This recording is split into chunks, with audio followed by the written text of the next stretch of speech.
तो गाइस, जैसा कि पिछले पार्ट में हमने अभी तक देखा, एक बहुत ही ज्यादा आइकॉनिक बैटल खत्म हो जाती है, काताकुरी और लूफी की फाइट, जिसका विनर है अपना लूफी। और लूफी काताकुरी को ऐसे नीचे जमीन पर गिरा हुआ देखकर इसके पास जाने लगता है और एक ब्लैक कलर की हैट से इसके फेस को कवर करके इसका सम्मान करते हुए इसे कवर कर देता है और ब्रूली को ढूंढने के लिए निकल जाता है। लूफी ब्रूली को ढूंढता है, पर जहाँ पर इसने ब्रूली को बांध कर रखा हुआ था, ब्रूली वहाँ से गायब हो चुकी थी। अरे यार, ये ब्रूली कहाँ चली गई? अब मैं इसके बिना बाहर कैसे जाऊंगा यार? तभी ब्रूली के चिल्लाने की आवाज आती है। बड़े भैया, काताकुरी भैया, ऐसे कैसे हो सकता है? इस चूहे ने आपको कैसे हरा दिया? ब्रंच, फाइनली तुम मुझे मिल गई। हाँ, कहाँ चली गई थी तू? साले पागल कहीं के, कितनी बार तुझे बताऊं, मेरा नाम ब्रूली है।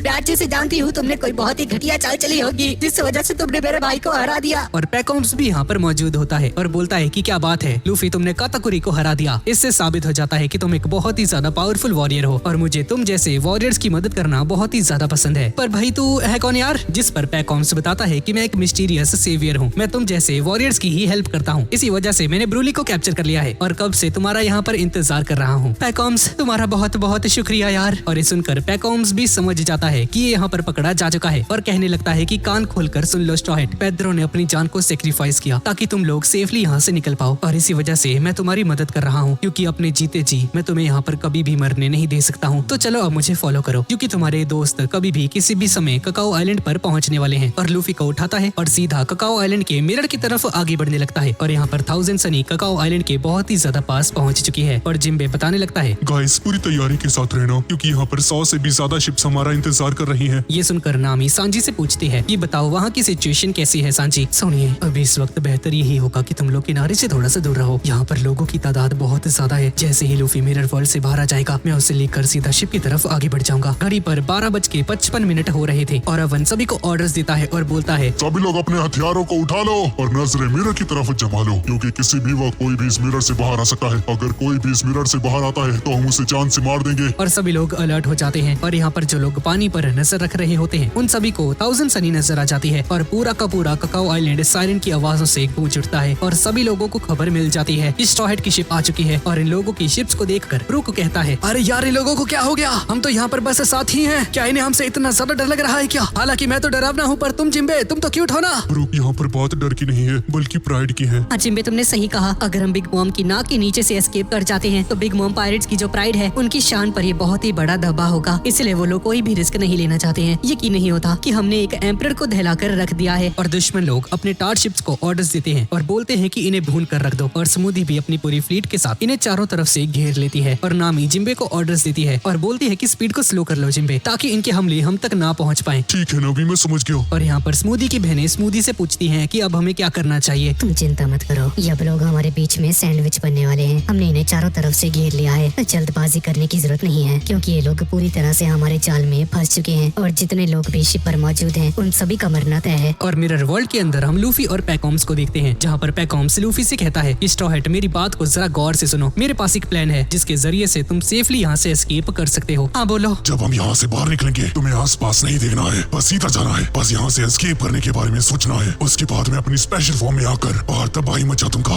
मैं अपनी सुलंग फॉर्म का यूज करूंगा। ये कौन सी चीज है भाई? जिस पर पैकॉम्स बताता है कि जब पूरे चांद की रात ये लोग चांद को देखते हैं तो इनके अंदर इतनी ज्यादा पावरफुल एनर्जी निकलती है कि सभी मिंक्स पावरफुल बीस्ट में ट्रांसफॉर्म हो जाते हैं, जैसे ड्रैगन बॉल जी में सुपर साइयंस हो जाते हैं। पर मेरे पास एक दिक्कत है, मैं ट्रांसफॉर्म तो हो सकता हूँ पर उसके बाद मुझे अपना होश नहीं रहता है। मैं एक ऐसा खूंखार दानव बन जाता हूँ जो कि अपने रास्ते में आने वाली हर एक चीज को डिस्ट्रॉय करके रख देता है। और अब इस दुनिया में ऐसा कोई नहीं रहा जो कि अपनी सुलंग फॉर्म में ट्रांसफॉर्म होने के बाद मुझे रोक सके। और ऐसा बोलकर जोर जोर से रोने लगता है और बोलता है कि सिर्फ पेड्रो भैया ही वैसे इंसान थे जिनकी आवाज मुझे सुलंग फॉर्म में भी सुनाई देती थी। इसके अलावा मैं किसी को भी सुन नहीं सकता हूँ। पर अफसोस की बात है, आज पेड्रो भैया हमारे साथ नहीं है। स्ट्रॉ हैट लूफी, जब मैं अपनी उस खतरनाक फॉर्म में आ जाऊंगा तुम्हें उस मौके का फायदा उठाना होगा और वहाँ से एस्केप कर जाना है। और इसकी ये सारी बातें सुनकर ब्रूली पैकॉम्स से कहती है, तुम्हें क्या लगता है? हाँ, अगर तुम अपनी सुलंग फॉर्म में भी आ जाओगे तो भी तुम मेरे भाइयों और जितने भी सोल्जर्स हैं उन्हें रोक पाओगे क्या? हाँ, बिल्कुल भी नहीं। ये सपने में भी मुमकिन नहीं है। बड़ी अपनी बकवास बंद कर, तेरी राय किसी ने नहीं मांगी। और पैकॉम्स लूफी से कहता है कि एक बात याद रखना, तुम यहाँ पर नहीं मर सकते हो स्ट्रॉ हैट। तुम्हारे लिए मेरे भाई पेड्रो ने अपनी जान दे दी है। हाँ, मैं तुम्हारी बात समझ गया पैकॉम्स। और मिरर वर्ल्ड के बाहर एक बंदा जो कि मिरर के बाहर कान लगाकर खड़ा हुआ था, इससे ब्रूली के चिल्लाने की आवाजें आ जाती हैं और सभी को बता देता है कि कोई इनकी तरफ तेजी से आगे बढ़ रहा है। ये सुनकर सभी लोग तैयार हो जाते हैं और सांजी भी यहाँ पर पूरी तैयारी के साथ मिरर की तरफ देख रहा होता है कि तभी एक तेज आवाज के साथ पैकॉम्स यहाँ पर ब्रूली के साथ बाहर आ जाता है। ये देख देखकर सभी लोग शॉक्ड हो जाते हैं और बोलते हैं कि ये तो पैकॉम्स है। नहीं, मैं पैकॉम्स नहीं हूँ, और किसी ने एक कदम भी बढ़ाया तो मैं तुम्हारी इस बहन का पीछा उड़ा दूंगा। और ब्रूली को गन पॉइंट पर रखते हुए सभी को पीछे हटने के लिए कहता है और पैकॉम्स यहाँ पर समझ जाता है कि ये सभी लोग अपनी बहन की कुर्बानी तो दे देंगे पर कोई भी पीछे नहीं हटने वाला है। और इसी वजह से पैकॉम्स अपने ग्लासेस उतारकर मून की तरफ देखना शुरू कर देता है और चांद की तरफ देखते साथ ही पैकॉम्स की बॉडी में हलचल होनी शुरू हो जाती है और धीरे धीरे करके ट्रांसफॉर्म हो जाता है। और इसकी जो सूलॉन्ग फॉर्म होती है सच में गाइस बहुत ही ज्यादा कमाल की होती है। सभी लोग इसे देखकर हैरान हो जाते हैं। अवन भी यहाँ पर आ जाता है जिसका दिमाग खराब हो चुका है और गुस्से के साथ कहता है यहाँ पर मैंने सोचा था कि स्ट्रॉ हैट या काताकुरी में से कोई बाहर आएगा, लेकिन उनकी जगह पर पैकॉम्स तुम यहाँ पर क्या कर रहे हो। और गुस्से के साथ एक जोरदार पंच सीधा पैकॉम्स के चेहरे पर जड़ देता है जिसकी वजह से पैकॉम्स दूर जाकर गिरता है और तभी लूफी भी पैकॉम्स के अंदर से बाहर निकल जाता है। ये देखकर सभी लोग हैरान हो जाते हैं और कहते हैं कि ये देखो स्ट्रॉ हैट लूफी बाहर आ चुका है। और सांजी भी लूफी को देखकर खुश हो जाता है कि आखिरकार उसके कैप्टन ने अपना वादा पूरा किया। उसके बाद सांजी बिना किसी देरी के सीधा 1000 सनी पर कॉल लगाता है और अभी 1000 सनी के ऊपर ताबड़तोड़ तोपों के गोलों से हमला हो रहा होता है जिसकी वजह से 1000 सनी पूरी तरह से हिल जाती है और सभी लोग डिसबैलेंस होकर गिरने लगते हैं। और तभी चॉपर फोन उठाता है और सांजी से बताता है कि लूफी ने अपना वादा पूरा कर दिखाया है। और लूफी लड़खड़ाते हुए अपने पैरों पर खड़ा हो जाता है और ये देखकर सभी लोग कहते हैं कि आखिर ये बाहर कैसे आ सकता है। मुझे तो लगता है इसने असल में काताकुरी को हराया नहीं है बल्कि उससे डरकर वहाँ से भाग कर आ चुका है। एक लो क्लास पायरेट से और क्या ही उम्मीद कर सकते हैं। और तभी 3 भाई मिलकर लूफी पर हमला कर देते हैं लेकिन लूफी इनके अटैक से डॉज करते हुए यहाँ से एस्केप करने लगता है। और तभी ये दूसरा बंदा जो कि जिराया सेंसे के जैसा लग रहा होता है लूफी का पीछा करने लगता है। कहाँ जा रहे हो स्ट्रॉ हैट? तुम्हारे स्वागत के लिए बहुत ज्यादा तैयारी की गई थी, थोड़ी खातिरदारी तो करने दो। और ऐसा बोलकर अपनी स्वॉर्ड से लूफी पर अटैक कर देता है। और तभी सांजी मैदान में आता है और घुमाकर एक लात मारता है इसके पेट में और दूर जाकर गिर जाता है। और सभी लोग ये देखकर हैरान हो जाते हैं कि अब ये दूसरा बंदा कौन आ चुका है। और सांजी को देखकर अपना लूफी भी स्माइल करता है। तुमने इस लड़ाई को जीत लिया ना लूफी? हाँ बिल्कुल सांजी। और ऐसा बोलकर लूफी सो जाता है। मैं जानता था कि तुम ही जीतने वाले हो। और सांजी मून वॉक करते हुए सीधा 1000 सनी के ऊपर आगे बढ़ने लगता है। ये उसका साथी है जो उसे लेकर एस्केप कर रहा है। और तभी बाकी के लोग भी इन पर हमला करने के लिए आगे बढ़ जाते हैं। पैकॉम्स दोबारा से होश में आने लगता है और कहता है कि स्ट्रॉ हैट और सांजी मुझे तुम्हें बचाना होगा। मैं पेड्रो के सेक्रीफाइस को ऐसे जाया नहीं होने दे सकता हूँ। और ऐसा बोलकर पैकॉम्स अपने अल्टीमेट सूलॉन्ग फॉर्म में आ जाता है और सेकंड्स में ही उन 6 के 6 लोगों को हवा से निकालकर नीचे जमीन पर पटक देता है। और पैकॉम्स को देखकर सांजी भी हैरान हो जाता है और पैकॉम्स दुश्मनों पर हमला करते हुए जैसे ही सांजी को दिखता है तो पैकॉम्स सांजी पर भी हमला कर देता है और एक लात सीधा सांजी के पेट में मारता है। और पैकॉम्स गुस्से के साथ एक दहाड़ मारता है और अपना फिस्ट अटैक सीधा लूफी की तरफ बढ़ाने लगता है। और ये देखकर सांजी अपनी आंखें बंद कर लेता है और लूफी के हेड को कवर कर लेता है। और तभी पैकॉम्स की नजर जैसे ही लूफी पर जाती है तो इसे पेड्रो की आवाज सुनाई देती है जो कि इसे चिल्लाते हुए कहता है कि पैकॉम्स जरा अपने होश में आओ और खुद को संभालो, चिंता मत करो, सब कुछ ठीक हो जाएगा। और पेड्रो की ये सारी बातें याद आते ही पैकॉम्स खुद पर कंट्रोल करने लगता है और इसकी आईज जो कि पहले रेड हो चुकी थी अब ब्लू हो जाती है। और इमोशनल होते हुए अपनी उंगली से सांजी को इशारा करता है और कहने लगता है कि चाहे जो मर्जी हो जाए तुम्हें स्ट्रॉ हैट को लेकर यहाँ से जिंदा और सही सलामत निकलना होगा। ये सुनकर सांजी भी एक राहत की सांस लेता है। इसके बाद पैकॉम्स मैदान में उतरता है और तबाही मचाना शुरू कर देता है। एक एक करके बिग मॉम के सभी बच्चों की अच्छी खासी मार लगाता है। और ये देखकर अवन सभी को ऑर्डर्स देता है और बोलता है कि जल्द से जल्द इस पैकॉम्स को मार गिराओ ताकि दोबारा जाग ना पाए और हमारे काम में दखल न दे। और सभी लोग अपने भालों को उठाते हैं और सीधा पैकॉम्स के अंदर उतार देते हैं जिसकी वजह से पैकॉम्स भी दर्द के मारे झटपटाने लगता है और देखने से ऐसा लगता है कि पैकॉम्स हार चुका है। सांजी भी एस्केप करने में लगा होता है लेकिन जब पैकॉम्स की इस हालत को देखता है जहाँ पर पूरी तरह से भालों से कवर हो चुका था तो सांजी भी दंग रह जाता है और इसका ध्यान पैकॉम्स पर चला जाता है पूरी तरह से। और इसी मौके का फायदा उठाकर बिग मॉम का एक पायरेट सामने आता है और सांजी के ऊपर एक भारी भरकम अटैक लैंड कर देता है जिसकी वजह से सांजी लूफी के साथ तेजी से नीचे जमीन पर जा गिरता है। और तभी अवन इनके पास आने लगता है। तुम लोग चाहे लाख कोशिश कर लो पर हमारे रहते यहाँ से कभी भी जिंदा वापस नहीं जा सकते हो। और अब तुम सभी लोग मेरे लिए किसी आसान शिकार की तरह हो जिसे कि मैं जब चाहे तब मसल कर रख सकता हूँ। और ये सभी लोग अपनी गन्स को लूफी और सांजी की तरफ पॉइंट कर देते हैं और सांजी भी समझ जाता है कि अब यहाँ से निकलना मुश्किल हो चुका है। तभी एक जोरदार एक्सप्लोजन समुद्र के किनारे की तरफ होता है। ये देखकर सभी लोग हैरान हो जाते हैं। अरे ये क्या हुआ? और तभी दूर से बाकी के स्ट्रॉ हैट भी ये नजारा देखकर कहते हैं कि अचानक से यहाँ पर जितने भी टार शिप्स हैं उन सभी में आग लग चुकी है। आखिर ये कैसे हो सकता है? चारों तरफ पैनिक का माहौल बन जाता है। भाई साहब जर्मन 66 अपनी पूरी फ्लीट के साथ यहाँ पर आ चुकी है और भारी भरकम शिप्स तेजी से ककाओ आइलैंड की तरफ आगे बढ़ने लगते हैं। ये देखकर सभी लोग हैरान हो जाते हैं कि ऐसा कैसे हो सकता है। अभी कुछ ही घंटे पहले तो हमने सुना था कि हमने जर्मन 66 को मिट्टी में मिलाकर रख दिया है तो ये लोग यहाँ पर कैसे आ सकते हैं। और तभी नीजी, इचिजी और रेजू और योनजी ये तीनों अपने रेड सूट को पहन लेते हैं और फाइट के लिए तैयार हो जाते हैं। और सभी लोग तेजी से सांजी की तरफ आगे बढ़ने लगते हैं और सभी लोग सांजी के ऊपर गोलियों की बौछार कर देते हैं। पर अगले ही पल इचिजी उन सभी बुलेट्स को अपने हाथों से रोक लेता है। बिग मॉम पायरेट्स,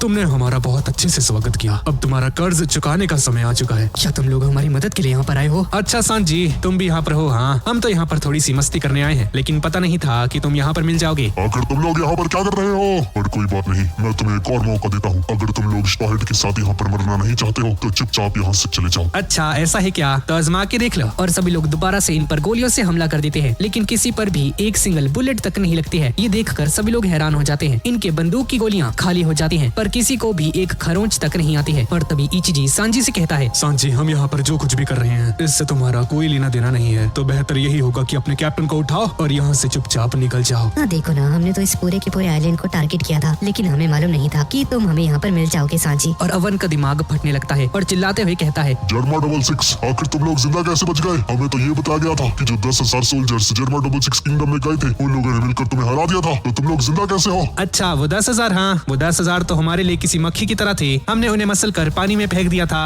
और ये सुनकर मोंटोर भी फोन को गिरा देता है। ए ईश्वरे, ये क्या हो गया? 10,000 सोल्जर्स को मसल कर पानी में फेंक दिया।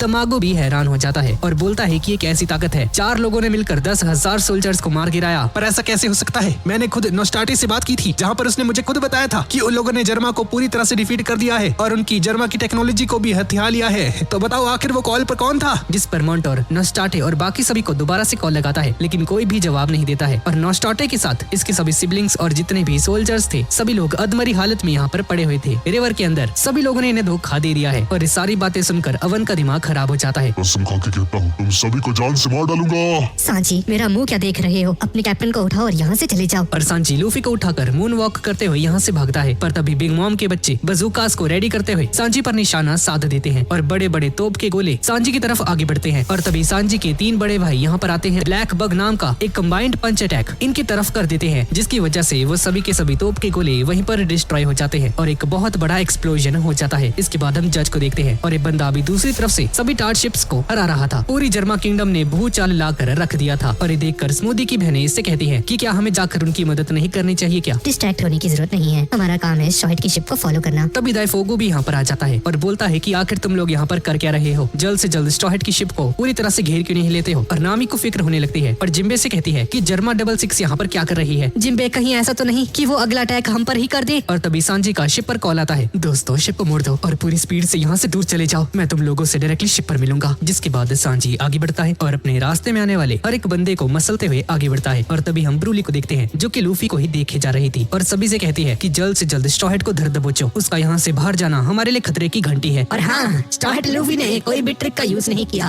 और न ही काताकुरी की आंखों में धूल जोकर वहाँ से भागा है। मैं वहीं खड़ी थी, मैंने सब कुछ देखा।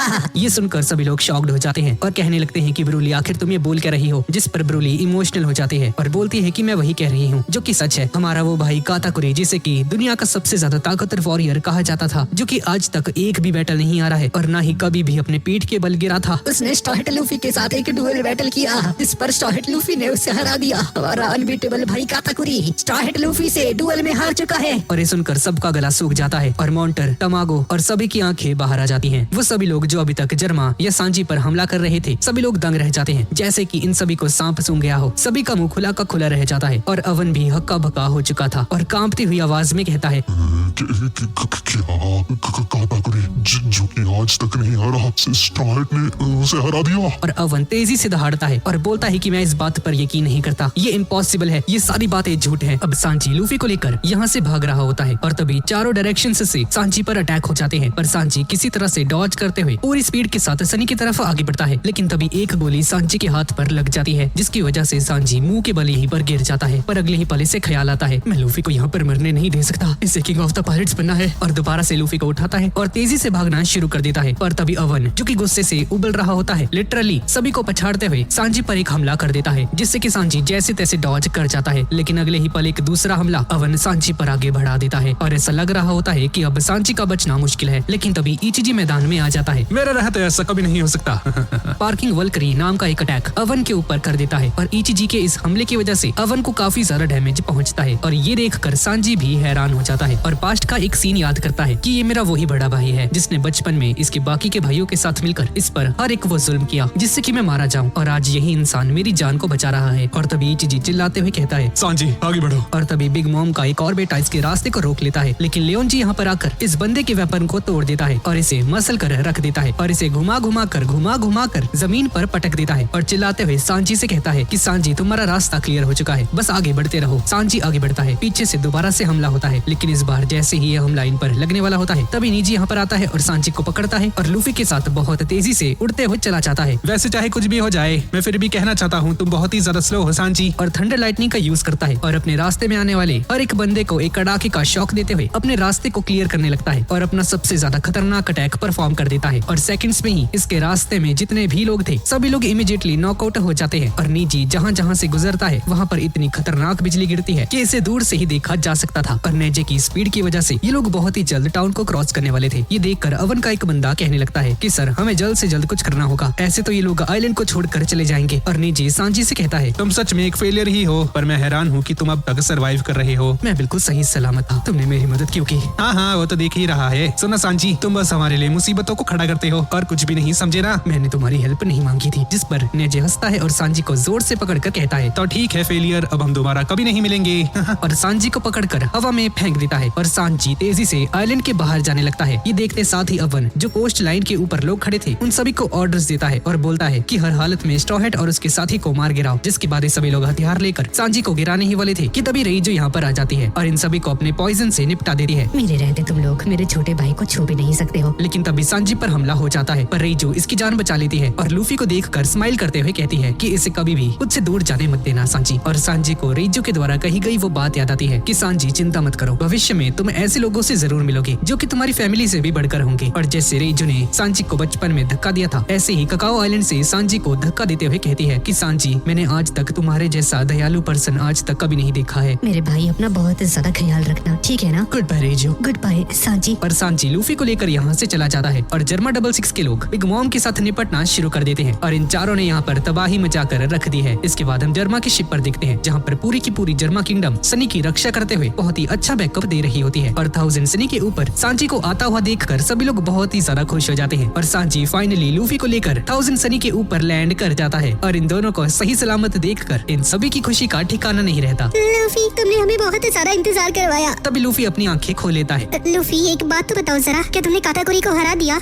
हाँ चॉपर, मैंने उसको हरा दिया। क्या बात है लूफी? और जिम्बे ये सुनकर हैरान हो जाता है क्योंकि जिम्बे जानता है कि काताकुरी कितना ज्यादा खतरनाक है। और जब जिम्बे इस बात को सुनता है तो इसकी आंखें हैरानी के साथ बस लूफी को ही देखे जा रही थी। यार चॉपर, इसकी जरा मरहम पट्टी तो कर दो और हमारे शेफ की भी। इन दोनों के बिना हम आलू के बिना समोसा है। नहीं, मुझे जरूरत नहीं, मैं बिल्कुल ठीक हूँ। और जब सभी का ध्यान इन दोनों के ऊपर होता है तभी लोग देखते हैं कि जो स्मूदी की शिप है सनी के बहुत ज्यादा करीब पहुंच चुकी है और तोप के गोलों से दे दनादन इस पर हमले कर रहे थे। इनकी मुश्किलें बढ़ जाती हैं। इसके बाद हम अमांडे को देखते हैं जहाँ पर ये अपने सिविलियंस की मदद कर रही थी मलबा हटाने के लिए और यहाँ के आम सिविलियंस कहने लगते हैं कि हम यहाँ पर रह रहे थे ये सोचकर कि हम एक एम्परर की टेरिटरी में रह रहे हैं तो यहाँ पर रहना सुरक्षित होगा। पर यहाँ के हालातों को देखकर लग रहा है कि बाकी की दुनिया के इलाके यहाँ से ज्यादा सिक्योर हैं। और तो और हम लोग यहाँ पर रहने के लिए अपनी सोल का एक छोटा सा हिस्सा हर साल बिग मॉम को देते हैं, उसे हमें सिक्योरिटी देनी चाहिए। लेकिन देखो बदले में हमें क्या मिल रहा है, यहाँ पर हमारी जान को बहुत ज्यादा खतरा है और हम सभी लोग यहाँ पर सुरक्षित नहीं है। अमांडे भी ये सारी बातें सुन रही होती है। इसके बाद हम बैचे को देखते हैं जो कि फ्लफी आइलैंड के पास पहुंच चुका है, जिसका पीछा करते हुए बिग मॉम भी यहाँ पर आ जाती है प्रोमेथियस के साथ। और बिग मॉम सूख कर बिल्कुल पतलो हो चुकी है और प्रोमेथियस बेजे की शिप को जला देता है और अपनी शिप को जलता हुआ देखकर बेजे आखिरी बार अपनी शिप का शुक्रिया अदा करता है और इसे गुड बाय कहता है। मेरे प्यारे शिप, तुमने मेरा हर बुरे वक्त में साथ दिया है, पर अब वो वक्त आ चुका है कि तुमसे अलविदा कहा जाए। और बेजे की शिप पूरी तरह से जल जाती है और बिग मॉम उस केक की तरफ आगे बढ़ने लगती है और इसके चेहरे की खुशी ही बता रही होती है कि इसे इस वक्त कैसा लग रहा है। और बेजे अपने सारे साथियों को कैसल के अंदर बुला रहा होता है और शेफोन से भी कहता है आगेवान, अब हमें और समय वेस्ट नहीं करना चाहिए, जल्द से जल्द हमें यहाँ से निकल जाना चाहिए। पर शेफोन कैसल के अंदर जाने से मना कर देती है और बोलती है कि बेजे, इस केक को हमने तीनों ने मिलकर बनाया है। मैं यहाँ अंत तक रुक कर देखना चाहती हूँ कि जब मामा इस केक को खा लेती है तो उनका रिएक्शन क्या होगा। तुम टेंस को लो और यहाँ से चले जाओ बेजे। मैं अभी यहाँ से नहीं जा सकती क्योंकि मैं ही मामा को यहाँ पर लेकर आई हूँ, तो मुझे ये जिम्मेदारी उठानी होगी क्योंकि अगर इस आइलैंड को कुछ भी हो जाता है तो उसकी जिम्मेदार सिर्फ मैं होंगी। और बिग मॉम केक खाने के लिए आगे बढ़ती है। इसके बाद हम मॉन्टोर को देखते हैं जिसने पैरो को कॉल लगाया था और पूछता है कि बड़े भैया वहाँ की सिचुएशन कैसी है, मामा कैसी है, कहीं वो मर तो नहीं गई ना? उस बम धमाके में मेरा एक हाथ डिस्ट्रॉय हो गया और बहुत ज्यादा खून निकल जाने की वजह से मैं बहुत ही ज्यादा कमजोर हो चुका हूँ और मामा के चक्कर में मैंने अपनी इंजरीज पर फोकस ही नहीं किया यार। और मामा केक खाने जा रही है और अगर केक को खा लेती है तो केक खाने के बाद 3 चीजें हो सकती हैं। पहला, मामा केक को खाएगी जिसमें कि जहर मिलाया होगा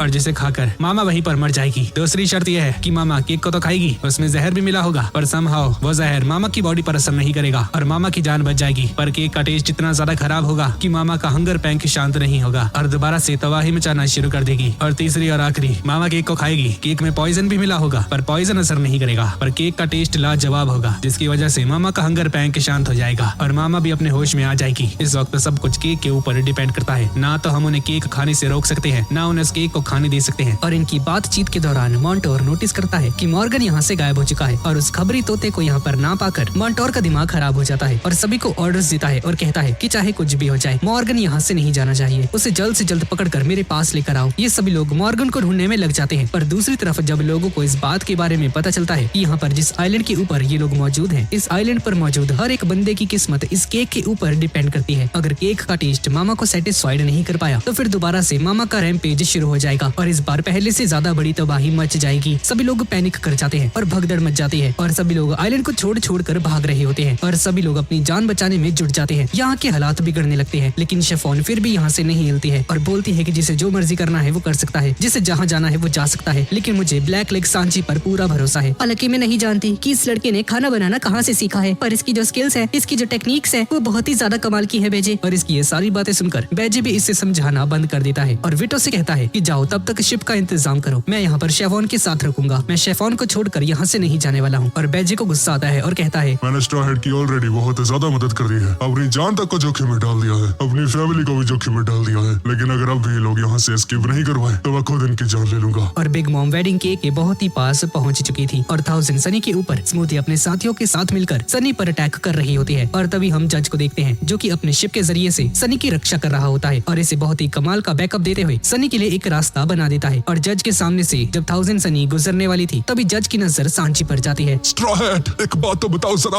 आखिर तुम्हें मेरे इस फेलियर बेटे में ऐसा क्या दिख गया कि तुम उसके लिए एक एम्परर के राज्य में आ गए जहाँ से निकलना किसी के लिए भी मुमकिन नहीं था, न ही तुम उसकी टेरिटरी में घुसे, तुमने उससे पंगा भी लिया, तुम लोगों ने अपनी जान तक को खतरे में डाल दिया सिर्फ तुम्हारे दोस्त सांची को बचाने के लिए। मेरा बेटा इतना ज्यादा दयालु है कि इसे कोई भी कभी भी बेवकूफ बना सकता है, इसकी रगों में रॉयल ब्लड दौड़ रहा है। ये लड़का एक रॉयल है, पर एक रॉयल्टी होने के बावजूद भी इसे दूसरों के लिए खाना बनाना ज्यादा पसंद है। मेरा बेटा एक फेलियर है, तो बताओ तुम्हें आखिर सांची में ऐसा क्या दिखा जो आज तक मैं नहीं देख पाया। और लूफी और ये सभी लोग इसकी बात को गौर से सुन रहे होते हैं, लेकिन कोई भी जवाब नहीं देता है। सब लोग चुपचाप बस इसकी बात को सुन रहे थे। और तभी लूफी चिल्लाते हुए कहता है, हमारी हेल्प के लिए आपको शुक्रिया दादू। तुम्हारा दिमाग तो ठीक है, मैंने तुमसे एक सवाल पूछा था। जिस पर लूफी कोई भी जवाब नहीं देता है। वैसे सांची यार मैं तो हैरान हूँ, तेरे बाप को हुआ क्या है जो तुम्हारे बारे में इतनी अच्छी बातें कर रहे हैं? ये तो गाली दिए बिना तुमसे बात नहीं करते थे। बेवकूफ लूफी कहीं के, वो मेरी तारीफ नहीं कर रहे थे। लूफी तुम बिल्कुल नहीं बदले हो। और जैसे ही इन सभी को लगता है कि लोग आसानी से यहाँ से निकल जाएंगे, तभी कैरेट इन सभी को बताती है कि इनके सामने सैकड़ों की तादाद में शिप्स हैं जो कि इनकी तरफ आगे बढ़ रही हैं। और अगले ही पल ये सारी शिप्स 1000 सनी के ऊपर कैनन से हमला करना शुरू कर देती हैं। और स्मूदी जो कि अभी तक इनके पीछे पड़ी हुई थी, ये भी अपनी स्पीड बढ़ा देती है और सभी को हमला करने का ऑर्डर दे देती है। और तभी दाइफोगु जो कि अपनी जिनी की फॉर्म में आ जाता है, कैरेट पर अटैक कर देता है, पर सांजी बीच में आ जाता है और अपने पैर से इसकी स्वॉर्ड को रोककर कैरेट की जान को बचा लेता है। अब 1000 सनी के ऊपर इन सभी को लग रहा होता है कि अब इनका खेल खत्म हो चुका है। पर यार ये सभी लोग इतनी जल्दी यहाँ पर कैसे पहुँच गए? और तभी नोटिस करती है कि ये सब के सब पैडल शिप्स के ऊपर हैं जिनकी स्पीड इनसे दुगनी है और इनकी स्पीड के साथ साथ ये लोग कैनन बॉल्स से भी इन पर हमला कर रहे थे, जिसकी वजह से 1000 सनी का बैलेंस बिगड़ने लगता है और इन सभी को लगने लगता है कि इनका सफर आज यहीं पर खत्म हो जाएगा। पर तभी पानी के अंदर तेज हलचल होनी शुरू हो जाती है और पानी के अंदर से वतात्सुमी बाहर निकलता है, जिसे हमने फिशमैन आइलैंड में देखा था। तुम सभी की हिम्मत कैसे हुई मेरे बॉस को तुम करने की? हो और वतात्सुमी यहाँ पर आकर सभी को निपटाने लगता है। ये देखकर सभी का मुंह खुला का खुला रह जाता है। अरे ये तो हार्डी की क्रू का मेंबर है ना, तो आखिर ये यहाँ पर क्या कर रहा है? और जिम्बे वतात्सुमी से पूछता है कि तुम यहाँ पर क्या कर रहे हो? और जिम्बे पानी में कूद जाता है और देखकर हैरान हो जाता है कि अलादीन और बाकी के सभी सन पायरेट्स यहाँ पर मौजूद होते हैं। और अलादीन कहने लगता है कि हम तो यहाँ पर बस अपने कैप्टन को गुड बाय कहने आए थे, या फिर हमारे फॉर्मर कैप्टन को। जिम्बे, हम यहाँ पर तुम्हारी मदद के लिए आए हैं, तुम सभी को हम लोग जिंदा यहाँ से बाहर लेकर जाएंगे। और ये देखकर जिम्बे हैरान हो जाता है। और फ्लफी आइलैंड के ऊपर बिग मॉम वेडिंग केक के बहुत ही पास पहुंच चुकी है और इस बात को मैं 5वीं बार बोल चुका हूँ। और प्रोमेथ्यूज और नेपोलियन भी अपनी ओरिजिनल फॉर्म में आ जाते हैं। भाग्यवान, यहाँ पर रुकना खतरे से खाली नहीं। शेफॉन चलो मेरे साथ। नहीं बेजे, अभी नहीं। पर बेजे शेफॉन का हाथ पकड़कर इसे उठाकर यहाँ से ले जाता है और हम पैरो और मॉन्टोर की बातों को सुनते हैं, जहाँ पर ये लोग आपस में बात करते हैं। या तो मामा केक खाएगी और इसका हंगर पैंक शांत हो जाएगा, या फिर ये केक पॉइजनस निकलेगा और मामा का खेल खत्म। पर इस वक्त हम लोग कुछ नहीं कर सकते हैं सिवाय इंतजार करने के। और इन सभी की आंखें उस केक के ऊपर जम जाती हैं। और जैसे ही बिग मॉम पहला बाइट लेती है, इनकी सांसें थम जाती हैं। बिग मॉम दूसरा बाइट लेती है और मॉन्टोर कहने लगता है कि आखिर इसका टेस्ट कैसा है। और सभी लोग इस आइलैंड को छोड़कर अपनी जान बचाकर भाग रहे होते हैं और बिग मॉम दबाकर खाना शुरू कर देती है। ये देखकर मॉन्टोर कहता है कि क्या हम सफल हो चुके हैं क्या? और पैरो कहता है या फिर हम मारे जा चुके हैं। और शेफोन को भी बेजे उठाकर ले जा रहा होता है और शेफोन को सांजी के द्वारा बनाए गए इस केक पर पूरा भरोसा होता है और अपने मन में कहती है, ये केक मामा के हंगर पैन को शांत करके रख देगा, क्योंकि इसे उस इंसान ने बनाया है जो कि शेफ्स का भी मास्टर शेफ है। और इतने सारे केक को अपने मुंह में भरने के बाद जैसे ही मामा इसे निकल जाती है तो यहीं पर फ्रीज हो जाती है। और ये देखकर शेफोन पास्ट का एक सीन याद करती है जहाँ पर सांजी से बताता है, मैं इस क्रीम को बस 2 घंटे में बना लूंगा। क्या तुम्हारा दिमाग खराब हो चुका है सांची? क्या तुम्हें नहीं मालूम इस क्रीम को बनाने में कम से कम 10 घंटे लगते हैं। तुम्हारे पूरे क्रू की जान इस पर टिकी हुई है। यहाँ पर पूरी कंट्री दांव पर लग चुकी है और तुम हंस रहे हो। हाँ, मैं तो ये इमेजिन करके हंस रहा हूँ जब बिग मॉम इस केक को टेस्ट कर लेंगी तो उनका रिएक्शन क्या होगा।